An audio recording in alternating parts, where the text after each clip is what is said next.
बिस्मिल्लाहिर्रहमानिर्रहीम। अस्सलाम वालेकुम नाज़रीन, मैं हूं नवीद सती और आप देख रहे हैं कैपिटल वन टीवी। बात करेंगे जनाब, बहुत से लोग कल से हम देख रहे हैं कि इस पर बात कर रहे हैं कि कंटोनमेंट बोर्ड जो बल्दियाती इंतखाबात हुए हैं उसमें 2015 और 2021 में क्या बड़ा फ़र्क नज़र आया है। एक तो यह है कि इस कंटोनमेंट बोर्ड के इलेक्शन से पहले अगर हम थोड़ा सा नज़र दोहराएँ तो बहुत से ज़िमनी इंतखाबात भी होते हैं।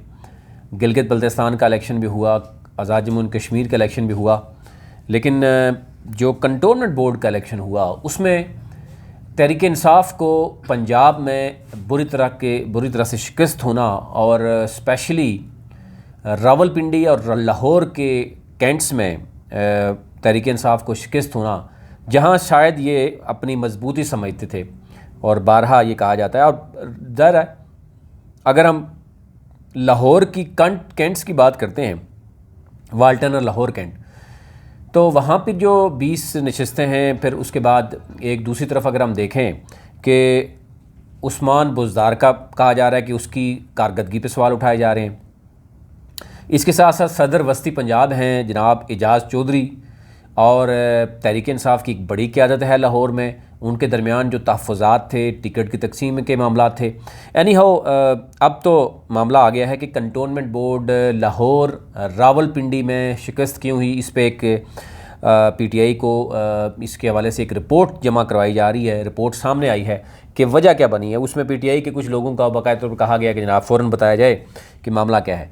रावलपिंडी कैंट की बात करें तो यहाँ पर तहरीक इंसाफ के जनरल सेक्रेटरी हैं जनाब आमिर महमूद कियानी साहब, जो गुज़िश्ता जब से इलेक्शन जीते हैं, इलेक्शन क्योंकि वो जीते भी खुद नहीं हैं तो इसलिए उनको ये भी इल्म नहीं है, तो उनको अभी तक अपने पूरे हल्के का नहीं पता कि उस टोटल वोट बैंक कितना है। ना वो उन्होंने दोबारा से कोशिश की कि अपने हल्के की आवाम का शुक्रिया तक अदा करें, अपने हल्के के आवाम के मसाइल हल करें। फिर गुज़िश्ता 3 सालों से जो कंटोनमेंट बोर्ड के पहले के इलेक्शन थे उसके बाद उन्होंने पूछा तक नहीं उन लोगों को कि जनाब आपके कोई मामला थे, इससे पहले कोई मीटिंग तक नहीं की। फिर उसके बाद टिकट की तकसीम जब हुई तो टिकट की तकसीम में मामला आ गया सामने।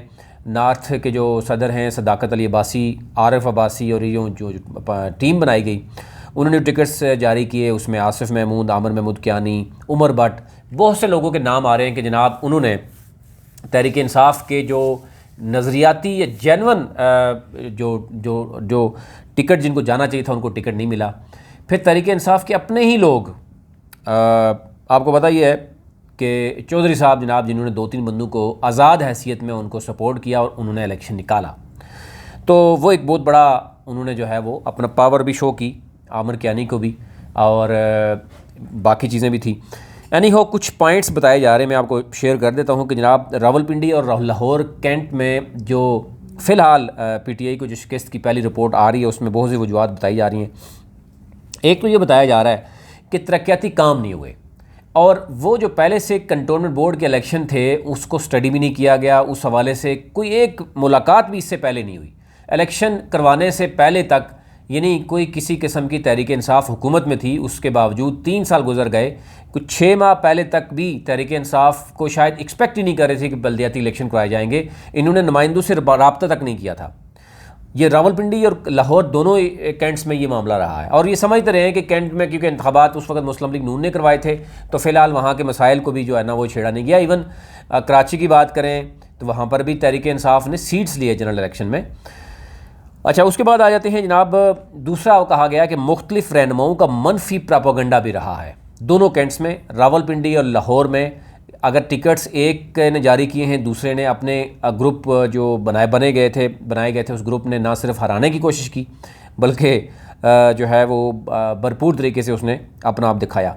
फिर उसके साथ साथ ये भी बताया जा रहा है कि रावलपिंडी और लाहौर कैंट्स में शहरों में पीटीआई की अदम मकबूलियत भी सामने आ रही है। यानी जो वहाँ पर जीते हैं, जैसे आमिर कियानी साहब जीते हैं, तो आमिर कियानी साहब के अंदर शायद वो एक होती है, गट्स होते हैं एक पॉलिटिशियन के पास। कई सियासतदान आपने देखे होंगे पहली बार ही उनको मौका मिलता है, तो आमिर कियानी भी उनमें से एक हैं कि उनको पहली बार मौका मिला, रावलपिंडी कैंट से उनको जितवाया गया। उनकी अपनी तो पोजीशन आपको पता ही है क्या है, तो लेकिन उन्होंने इस चीज़ को बरकरार नहीं रखा। यही सूरत लाहौर में भी नज़र आ रही है। लाहौर में मुस्लिम लीग नून के ख्वाजा साद रफ़ीक ने काम किया और दीगर लेकिन उनके जो टिकट की तकसीम किए गए और बाकी मामला जो नाराज़ थे उनको मनाने की भी कोशिश की गई। यही सूरत रावलपिंडी में भी नज़र आई कि रावलपिंडी में भी जो है वो साबिक़ वज़ीर-ए-आज़म शाहिदा खान अब्बासी समेत बहुत जो जेन्युइन जो पॉलिटिशियन थे वो बैठे और उन्होंने टिकट तकसीम की और जो नाराज़ थे उनको भी उन्होंने मनाने की कोशिश की। जबकि पीटीआई में ऐसा नहीं हुआ। तहरीक इंसाफ में जिनको टिकट्स मिल गए, जिनको नहीं मिले, वो आज़ाद हैसियत में लड़े और बाकी लोगों ने, क्योंकि यहाँ पर खिचड़ी पकी रही कराची जो अपना पिंडी कैंट में या लाहौर कैंट में, क्योंकि 2-3 इत्तेहादी इनकी जमातें हैं। एक शेख रशीद साहब हैं तो उनके बड़े क्लोज़, उनके जनाब उन्होंने भी तहरीक इंसाफ को अपना औकात दिखा दी। फिर इसके बाद काफ लीग ने भी कुछ मामला दिखा दिए और यूँ पीटीआई को, यानी अवामी मुस्लिम लीग और पीटीआई और काफ लीग ने मिलकर इलेक्शन लड़ने के साथ अपने आप को ख़राबी करने की कोशिश की। फिर इसी तरह लाहौर में जो पोजीशन है वो भी कुछ चीज़ें नज़र आ रही हैं। अब ये कहा जा रहा है कि तहरीक लब्बैक के ख़िलाफ़ जो मामला हैं उसमें भी लाहौर में एक लोगों के सर्वे में बताया गया कि तहरीक लब्बैक के जो ख़िलाफ़ महाज खोला गया उसमें भी तहरीक इंसाफ के ग्राफ में कमी आई है।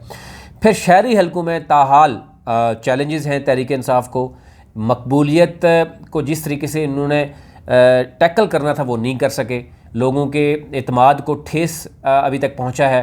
जो ग्रास रूट लेवल पर बल्दियाती इलेक्शन होने चाहिए थे बहुत पहले, वो नहीं हुए। और दूसरा सबसे अहम मसला है वो है आवाम के मसाइल, तरक्याती काम भी ना होना और महंगाई भी कहाँ पहुंच जाना।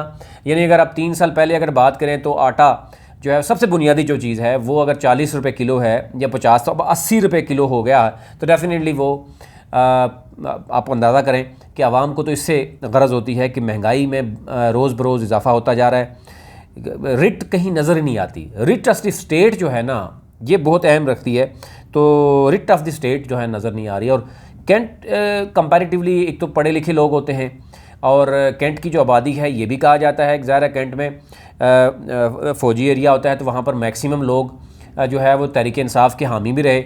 और उसमें हमने देखा कि मुस्लिम लीग नून ने बड़ी अच्छी कंपेन भी की और कंपेन में वो बयानियाँ नहीं लेके आए। मरीम नवाज़ को बड़ा दूर रखा गया इस कैंट के इलेक्शन में और शहबाज शरीफ ने वो टीम उतारी जो खामोशी से जिन्होंने अपना वर्किंग की ग्राउंड पे, और वो बयानिया जो मरीम नवाज़ लेके आया करती थी इस्टेब्लिशमेंट के ख़िलाफ़, वो बयानिया आपको नज़र नहीं आया, जिसकी वजह से जेन्युइन मसाइल पे उन्होंने बात की और वो अब जीतने में भी कामयाब रहे। फिर उसके बाद टिकट के तकसीम का मामला हुआ। टिकट की तकसीम बहुत से चीज़ें सामने आईं और ये भी कहा गया कि पीटीआई के जो रहनुमा हैं इनकी कंपेन भी जो है वो एक दूसरे के ख़िलाफ़ करते रहे हैं और एक दूसरे के ख़िलाफ़ कंपेन भी करते रहे और मुकम्मल तौर पर कोई अच्छी तरीके से पीटीआई ने कंपेन नहीं की। फिर 2018 के बाद उन्होंने कहा जी पीटीआई ने कि जो आज़ाद जो जीते हुए थे वो उन्होंने रुख भी नहीं किया और हारने के बावजूद भी रुख करते हैं लोग, वो भी उन्होंने रुख नहीं किया। ये ओवरऑल मामला थे जो रावलपिंडी और लाहौर की सूरत-ए-हाल में अभी तक ये जो रिपोर्ट पेश की वो है। तहरीक इंसाफ इस वक्त बेशक इसमें दूसरी राय नहीं कि तहरीक इंसाफ जो है वो कंटोनमेंट इलेक्शन में 219 सीटों में अभी तक, यानी अगर हम देखें 7 एक हलकों पे इलेक्शन नहीं हुए तो 212 कर लें, 212 में 63 सीट्स के साथ जो है ना वो पहले नंबर पर है। नून लीग जो है वो 59-58 तक पहुंच चुकी है। यानी आप ये समझें कि तहरीक इंसाफ और मुस्लिम लीग नून बिल्कुल बराबर खड़े हुए हैं। ज़रा हुक्मरान जमात भी है तहरीक इंसाफ के पास, फेडरल में भी, पंजाब में भी, केपीके में भी हुकूमत है। यानी अगर हम बात करें जहाँ पे इलेक्शन हुए हैं, साथ हम देखें तो कश्मीर में भी है, गिलगित बल्तिस्तान में भी है, बलूचिस्तान में भी कोalition है। यानी अगर हम देखें 7 यूनिट्स की बात की जाती है कि इस्लामाबाद समेत तो 6 यूनिट्स तो इस वक्त मुस्लिम तहरीक इंसाफ के पास हैं, सिवाय सिंध के बाकी चारों सूबे गिलगित बल्तिस्तान AJK और फेडरल एरिया यानी इस्लामाबाद, ये 7 में से 6 यूनिट्स जो हैं वो इस स्टेट के वो तहरीक इंसाफ के पास हैं। तो यूँ हमने देखा कि तहरीक इंसाफ को जो सीटें मिली हैं वो भी पूरे पाकिस्तान से मिली हैं। यानी सिंध में हमने देखा कि पीपल्स पार्टी और तहरीक इंसाफ जो है वो बराबर हैं, तकरीबन 14 सीटें हासिल की हैं दोनों ने। तो ये तहरीक इंसाफ को ये एज ज़रूर है कि उन्होंने सिंध में कैंट के इंतखाबात में जो है वोट लिया, लेकिन पीपल्स पार्टी ने इम्प्रूव किया। 2015 में पीपल्स पार्टी की सिर्फ 10 सीटें थी, अब 17 सीटें हैं।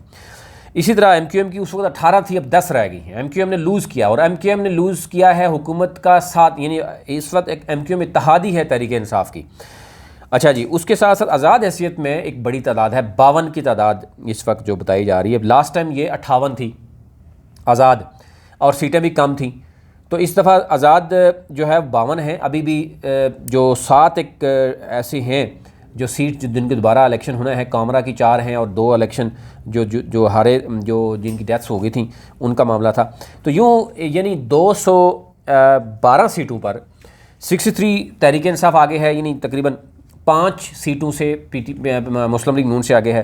52 आज़ाद हैं, और ये भी बताया जा रहा है ज़ाहिर है कि 52 में आज़ाद हैसियत में वो लोग भी ज़्यादा हैं जो तहरीक इंसाफ के ही डसे हुए हैं। तहरीक इंसाफ के टिकट ठीक तकसीम नहीं हुए, जिसकी वजह से वो लोग आज़ाद हैसियत में इलेक्शन लड़े हैं, तो वो भी जीत गए हैं। वो यानी तहरीक इंसाफ के हामियों की तादाद ज़्यादा है, लेकिन मुस्लिम लीग नून की हामियों की भी तादाद अच्छी खासी है। तो इसलिए जब आज़ाद हैसियत में लड़ा है, यानी पार्टी के टिकट पे असल गेम होती है कि पार्टी टिकट जो ज़रा इक़्तिदार में जो पार्टी होती है, अगर उसने कोई वहाँ पर पावर शो करनी है या कोई इंतज़ामिया का रोल प्ले करना है, तो डेफिनेटली हुकूमत जो बनती है या कोई भी बल्दियात में नायब, क्योंकि हमने देखा कि नायब भी वहाँ बनाया जा सकता है, नायब सदर जो, क्योंकि ओवरऑल तो स्टेशन कमांडर ही देखता है मामलात को, तो यूँ वहाँ पर अब देखना होगा। लेकिन पंजाब में मुस्लिम लीग नून ने तहरीक इंसाफ को बदतरीन शिकस्त दी है। मैं अगर आपसे डाटा शेयर करूँ, पंजाब की 119 में से 113 पर इलेक्शन हुआ, उसमें नवाज़ लीग ने 51 सीटें लीं और आज़ाद हैसियत में 32 सीटें लीं। यानी अगर हम ओवरऑल देखें 51 और 32, यानी तकरीबन ये 83 बनते हैं जो हुक्मरान जमात के ख़िलाफ़, यानी आप ये समझें हुक्मरान जमात पंजाब में 83 सीटें हुक्मरान जमात के ख़िलाफ़ खड़े होने वाले इलेक्शन जीतते हैं और हुक्मरान जमात को 28 सीटें मिलती हैं। तो ये एक कहा जा रहा है कि बुज़दार हुकूमत की जो कारकर्दगी है यही है, और आने वाले बल्दियाती इलेक्शन में इससे बड़ा भी सेटबैक हो सकता है। अगर मुस्लिम लीग नून ने, जिसकी हुकूमत किसी भी सूबे में नहीं है, तो अगर वो इस वक्त तहरीक इंसाफ को इस कदर टफ़ टाइम दे रही है, बल्दियाती जो कैंट का बल्दियाती, मतलब कैंट का इंतखाब डेफिनेटली वो एक एज होता है तहरीक इंसाफ को, क्योंकि वो ये भी इससे पहले भी उसने वोट लिए हैं। तो एक इसका मतलब ये हुआ कि तहरीक इंसाफ से बहुत बड़ी बड़ी गलतियाँ हुई हैं, जिसको आने वाले जो इलेक्शन होगा बल्दियाती इलेक्शन, अगर उसमें मैनेज किया गया तो रिज़ल्ट बेहतर होगा। अदरवाइज़ बदतरीन शिकस्त जो है वो बल्दियाती इलेक्शन में आने वाले में भी हो जाएगी, और जो डिले किया जाएगा तो डेफिनेटली इसमें मज़ीद काम भी हमें देखने में नज़र आ रहा है कि वो भी ख़राब होगा। अच्छा, एक तो ये नज़र आ रहा है। फिर उसके बाद अगर हम बात करें सिंध की, तो सिंध में PTI ने 14 ली हैं और पीपल्स पार्टी ने भी 14 ली हैं। यूँ सिंध में कारकर्दगी PTI की बेहतर है, यानी वहाँ पर तो हम देख रहे हैं कि इसी तरह खैबर पख्तूनख्वा में 37 में से जो है वो तहरीक इंसाफ 18 ले गई, वहाँ पर भी बेहतर है।